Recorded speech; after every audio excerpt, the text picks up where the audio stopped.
नमस्कार. AB food corner चॅनलवरती तुमचं सर्वांचं स्वागत आहे. अधिक मास स्पेशल आपण छान असे खुसखुशीत आणि जाळीदार अनारसे बनवणार आहोत. बनवताना काही टिप्स सांगितलेल्या आहेत, त्यासाठी व्हिडिओ शेवटपर्यंत नक्की पहा. 1 वाटी तांदूळ घ्यायचा आहे. जुने तांदूळ मी घेतलेले आहेत. तुम्ही रेशनचे किंवा कुठलेही जुने तांदूळ वापरले तरी चालेल. आता ते स्वच्छ 2-3 पाण्याने धुवून घ्यायचे आहे, जेणेकरून त्याचा जो काही कचरा बिचरा असेल तो निघून जातो. आणि त्यामध्ये भरपूर असं पाणी टाकून 3 दिवस हे तांदूळ आपण भिजत ठेवणार आहोत. रोज 3 दिवस सकाळी मी ह्या तांदळामधलं पाणी बदलते, ते पुन्हा एकदा स्वच्छ धुवून घेते. धुतल्यामुळे तांदळातला जो आंबूस वास येतो पाण्यामुळे तो जास्त येत नाही. स्वच्छ तांदूळ होतात, पांढरे शुभ्र होतात आणि त्यामध्ये पुन्हा भरपूर पाणी टाकून ते मी झाकून ठेवते. असं कंटिन्यू मी 3 दिवस ही प्रोसेस केलेली आहे. तांदूळ धुवायचे, त्यातलं पाणी बदलायचं, पुन्हा पाणी टाकायचं आणि भिजत ठेवायचे. आता 4थ्या दिवशी पण हीच प्रोसेस मी सकाळी केली, की तांदळातलं जे आधीचं पाणी होतं ते सगळं काढून घेतलं, त्यामध्ये दुसरं पाणी टाकलं, ते स्वच्छ धुवून घेतलं आणि एका चाळणीच्या साहाय्याने ते तांदूळ सगळं छान असं गाळून घेतलेलं आहे आणि 15 ते 20 मिनटं चाळणीमध्येच ठेवून ते निथळून घ्यायचे आहे, जेणेकरून एक्स्ट्राचं जे काय पाणी असेल ते सगळं निघून जातं. आता एका सुती कापडावरती ते सगळे तांदूळ मी पसरून घेतलेले आहेत आणि 2 ते 3 तास फॅन खाली सुकून घेतलेले आहेत. 2 ते 3 तासानंतर आपले तांदूळ वरतून सुकलेले असतात, पण आतून थोडेसे ओलसर असे हे तांदूळ मिक्सरमधून छान बारीक करून घ्यायचं आहे आणि एका चाळणीच्या साहाय्याने आपल्याला चाळून घ्यायचे आहेत. चाळण घेताना ही मैद्याची मी चाळण घेतलेली आहे, जी सगळ्यात बारीक असते. त्याने छान पीठ चाळून घ्यायचं आहे. जे एक्स्ट्राचं पुन्हा जाड असेल ते पुन्हा मिक्सरमध्ये फिरवलं आणि पुन्हा चाळणीच्या साहाय्याने चाळून घेतलेलं आहे. आता ते पीठ मी एका वाटीने मोजून घेतलेलं आहे. माझी एक पूर्ण वाटी भरली आणि 1/4 वाटी थोडंसं असं हे पीठ राहिलेलं आहे. म्हणजे 1/4 वाटी, म्हणजे 1 वाटी आणि पूर्ण 1/4 वाटी असं टोटल माझं पीठ भरलेलं आहे. आता त्यासाठी मी त्याच वाटीने अर्धी वाटी बारीक केलेला गूळ घेतलेला आहे. तो थोडा चिकट असतो असा गूळ घ्यायचा आहे.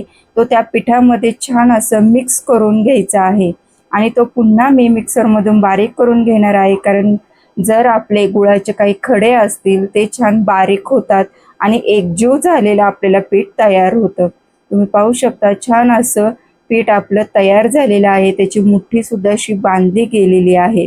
गुळाचं प्रमाण जास्त घ्यायचं नाही आहे, कारण गूळ जास्त झाला तर आपले अनारसे फसू शकतात. छान असं आता मी त्याचे मोठमोठे लाडू बनवून घेतलेले आहेत सगळ्या पिठाचे आणि ते एका डब्यामध्ये ठेवलेलं आहे. डब्याला छान झाकण लावलेलं आहे आणि 3 दिवस मी डब्यामध्ये ते मुरायला ठेवलेले आहेत. 3 दिवसानंतर तुम्ही पाहू शकता छान असे आपले लाडू मुरलेले आहेत. त्यांना असे छोटे छोटे छोटे असे डॉट डॉट अशी जाळी तयार झालेली आहे, कारण अनारसेला त्याच्यामुळे छान अशी जाळी सुटते. आता तुम्ही पाहू शकता त्यातला एक लाडू मी घेतलेला आहे, तो फोडलेला आहे. त्याच्यामध्ये 2 चमचे थोडे थोडं करून मी दूध टाकणार आहे.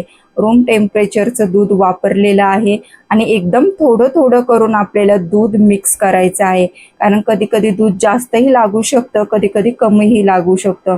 असं छान मी तेलाचा हात नंतर केलेला आणि तो छान पिठाचा गोळा मळून घेतलेला आहे. छान असा गोळा मऊ मस्त असा आपला तयार होतो.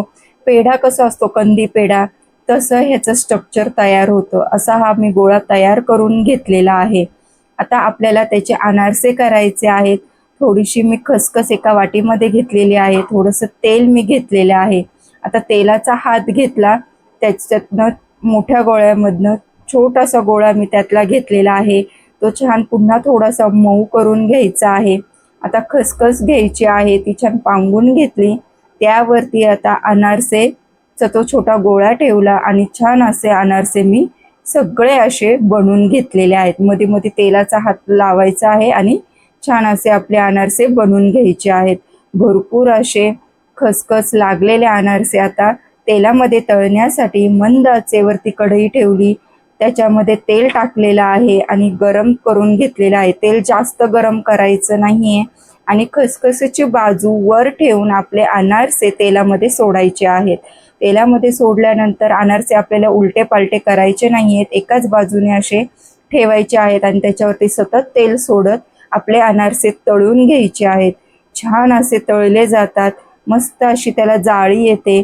आता हे तळलेले अनारसे मी एका चाळणीमध्ये ठेवलेले आहे, जेणेकरून एक्स्ट्राचं काही तेल असेल ते चाळणीमधून निघून जातं. मस्त असे सगळे जाळीदार आणि खुसखुशीत अनारसे मी सगळे तळून घेतलेले आहेत. तुम्ही पाहू शकता, मस्त अशी आपल्या अनारसांना जाळी आलेली आहे. असे छान अनारसे तयार होतात. पण हे छान अनारसे तयार करण्यासाठी त्याला भरपूर असा वेळ आणि दिवस द्यावा लागतो. असा वेळ आणि दिवस द्यायला तुमच्याकडे वेळ नसेल तर तुम्ही वेदिका यांचे अनारसे पीठ ची ऑर्डर देऊ शकता. संपर्कासाठी स्क्रीनवरती त्यांचा मी नंबर दिलेला आहे. छान असे त्यांच्या पिठाचे सुद्धा अनारसे होतात. तुम्हा सर्वांना रेसिपी कशी वाटली मला कमेंट करून नक्की सांगा. लाईक करा, सबस्क्राईब करायला विसरू नका. धन्यवाद.